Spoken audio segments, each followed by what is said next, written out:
Halos lamunin na ng maitim na usok ang kahabaan ng kalsadang ito sa General Luna Street, Barangay 1 sa Vigan City, Ilocos Sur. Oram tibigan na po.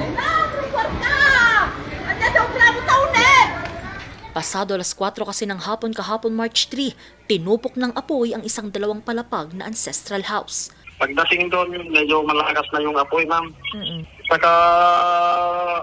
Saka yung oras na yun, may traffic na yun sa daanan na ako kasi busy road yung... Sa inisyal na investigasyon ng Vigan City BFP, pinaglaro ang posporo ng mga apo ng caretaker ng bahay ang posibleng dahilan ng sunog. Nung mga bata, naglalaro daw ng kwan. Yun ang sabi nila, yung mga posporo daw, yun naman yung sabi-sabi nila. Pero kahit ganun yung sinasabi, ginagawa pa namin yung mas malalim yung investigasyon, ma'am. Umabot sa ikalawang alarma ang sunog pero wala namang nasaktan. Ala, nagkaro dito yung apoy na.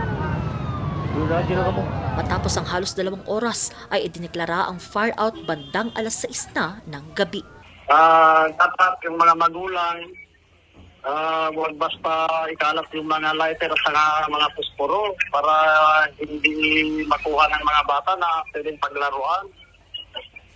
At saka palaging tingnan yung mga bata kung ano yung nilalaro nila. Tinatayang aabot sa halos 11 milyong piso ang kabuuang danyos ng sunog.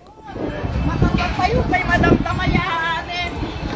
Angel Arquero, RNG News.